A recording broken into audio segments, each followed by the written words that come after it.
नमस्ते, मैं निशांत विवाहित में आपका हार्दिक अभिनंदन करता हूँ। अभी मैं उपस्थित हूँ पटना में और हमारे साथ जुड़ रही हैं दिल्ली यूनिवर्सिटी से प्रोफेसर डॉक्टर सीमा शर्मा जी। मैम, आपका हार्दिक अभिनंदन है हमारे शो में। आज बात करेंगे जो सेवा सप्ताह चल रही है भाजपा द्वारा उस विषय पर। तो आज प्रोग्राम भी हुई, मैम वहाँ सम्मिलित भी हुए हैं।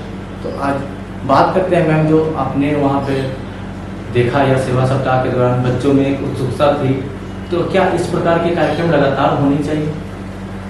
कार्यक्रम से ज़्यादा ज़रूरी है कि हम आज मैं जिस कार्यक्रम में गई थी वो एक सेवा सप्ताह अभियान के तहत हो रहा था, जो हम नरेंद्र मोदी जी हमारे जो प्रधानमंत्री हैं उनके जन्मदिन के उपलक्ष्य में हम एक सप्ताह का कार्यक्रम मना रहे हैं। उसके अंतर्गत ये कार्यक्रम हुआ और मैं इस चीज़ को ज़्यादा अहमियत इसलिए देती हूँ क्योंकि हमारे देश में अगर दो चीज़ किया जाए कि शिक्षा सबको मिले और किसान संपन्न हो, तो हमारे कोई भी देश सबसे संपन्न देशों में आएगा।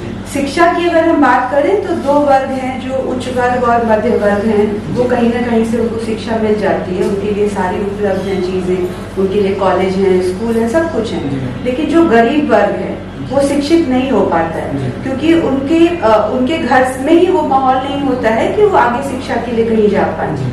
उनके घर में वो अपने माँ को देखता है कि वो कहीं पे काम करने जा रही है, किसी के यहाँ बर्तन धो रही है, अपने पिताजी को वो देखता है कि वो की दुकान पे बैठ रहे हैं, तो वो वही सीखते हैं। उनके लिए वही लक्ष्य होता है कि मुझे अब बड़े होके मुझे भी दुकान पे बैठना है, या अगर लड़की है तो मुझे माँ के साथ काम करना है। तो उस चीज को देखने के लिए या उस चीज को हम कैसे आगे बढ़ाएं, उसमें हमें यही करना है कि हम गरीब लोगों को शिक्षित करें। तो आज मैं जिस कार्यक्रम में गई थी वो एक संस्था है जो गरीब बच्चों के लिए काम कर रही है, और उस कॉलेज में जब वो कॉलेज बंद होता है उसके बाद उनके पास जो समय होता है 4 घंटे का, उसमें उन बच्चों को शिक्षित करते हैं। बहुत सारे टीचर्स हैं, बहुत सारे शिक्षक हैं जो अपने खुद वहाँ पे वॉलेंटियर आते हैं, खुद आते हैं और लोगों को वहाँ पे शिक्षा देते हैं। कुछ को उन्होंने हायर भी किया हुआ है, मैंने देखा उन्होंने वहाँ कंप्यूटर लगाया हुआ है, वो हर चीज देना चाहते हैं।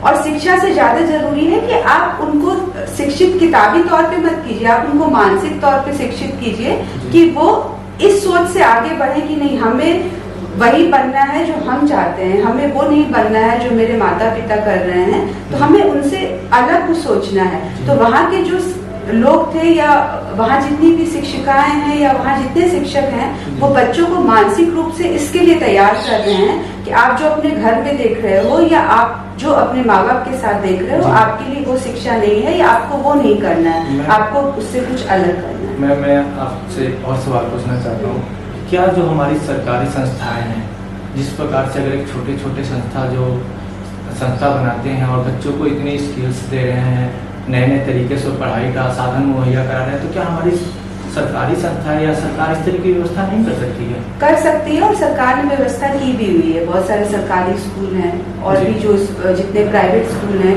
उसमें एक कुछ प्रतिशत सीट्स जो हैं वो इनके लिए रिजर्व होता है कि जो कमजोर तबके के लोग हैं, जो आर्थिक रूप से संपन्न नहीं है, वो भी उसी स्कूल में शिक्षा ले सकें जो जहाँ पे उच्च वर्ग के लोग ले रहे हैं या जो वैसे लोग ले रहे हैं जो पूरी तरह सुखी और संपन्न है। लेकिन इसके लिए पहले उस परिवार को आगे आना होगा और उनको बच्चों को स्कूल भेजना होगा। तो यहाँ पे जो ये एनजीओज हैं या ये संस्थान है, ये उनको इस तरह से प्रेरित करती है कि नहीं आपको स्कूल भेजना है। तो जब वो स्कूल भेजेंगे तभी वो स्कूल का महत्व समझ पाएंगे। तो जो बेसिक जो शुरुआत है वो ये संस्थाएं करती हैं, उसके बाद की शिक्षा तो सरकार और सरकार दूसरे स्कूल्स में दे ही रही है। और बहुत तरह के स्कूल हैं जो जहाँ पे बच्चे शिक्षा ले सकते हैं, चाहे वो गरीब है या अमीर हो। जो प्राइवेट स्कूल में भी है, वहाँ पे जो आर्थिक रूप से संपन्न नहीं है बच्चे, जिसको हम इकोनॉमिक वीकर सेक्शन बोलते हैं, उनके लिए सीट्स वहाँ रिजर्व है और उनके लिए जरूरी है कि उतने सीट्स उन्हीं के बच्चों को दिया जाए। मैम, एक आखिरी सवाल आपसे है इस सेवा सप्ताह के बारे में कि हम जहाँ जहाँ भी सेवा सप्ताह हो रहा है वहाँ पर अगर देखा जाए तो बच्चे काफ़ी उत्सुक हैं, तो क्यों नहीं इसे आगे हमेशा के लिए परिवर्तित किया जाए ताकि वो एक लगातार शिक्षा के प्रति उनका लगाव हो सके, इस पे आपकी क्या राय है? मेरी ये राय है कि ये सेवा सप्ताह जो हम मना रहे हैं वो सिर्फ एक सप्ताह का कार्यक्रम नहीं होना चाहिए। इसको सरकार को अपने नियमावली में डाल लेना चाहिए कि हम हमेशा इस तरह की चीज करेंगे जिससे कि बच्चे भी उत्साहित रहें और बच्चों को ये लगे कि नहीं, ये हमारे लिए बहुत जरूरी है और बिना शिक्षा के कोई भी आगे नहीं बढ़ सकता है। जैसे हम बोलते हैं ना कि 4 स्तंभ है लोकतंत्र का, तो उसमें शिक्षा और किसान को जोड़ना बहुत जरूरी है। जब तक आप शिक्षित नहीं रहेंगे तब तक आप कुछ भी नहीं कर सकते हैं, मेरी ये सोच है। तो ये जो सेवा सप्ताह कार्यक्रम है उसको आप सरकार को एक कार्यक्रम में जोड़ ही लेना चाहिए कि हम हमेशा करेंगे। उसको आप सिर्फ एक सप्ताह मना के या एक सप्ताह तक करके हमें नहीं छोड़ना चाहिए। चाहे हम उसको ऑफिशियली नहीं कर सकते, लेकिन उसको हम अपने तरीके से अपने जिस तरह से है सरकार को प्रेरित कर सकते हैं या अपने जितने भी प्रखंड में कार्यालय है उनको प्रेरित कर सकते हैं कि आपको अपने तरीके से इसको हर प्रखंड में इसको जीवित रखना है, इसको खत्म नहीं होने देना है एक सप्ताह। तो दर्शकों, अभी आपने सुना प्रोफेसर डॉक्टर सीमा शर्मा जी को इस सेवा सप्ताह के विषय में, और इन्होंने कहा कि शिक्षा और किसान इन्हें चौथे स्तंभ में शामिल करना होगा, तब जाकर एक संपूर्ण समृद्ध भारत का विकास हो पाएगा, विकसित भारत बन पाएगा। मैम, आपने जो समय दिया है उसके लिए बहुत बहुत धन्यवाद। आशा करते हैं कि जो बात आपने कही है, आपसे जुड़े हुए पार्टी के तमाम शीर्षस्थ नेता इस विषय पे काम करेंगे ताकि एक समृद्ध भारत का निर्माण हो सके, सुखी भारत का निर्माण हो सके। समय देने के लिए बहुत बहुत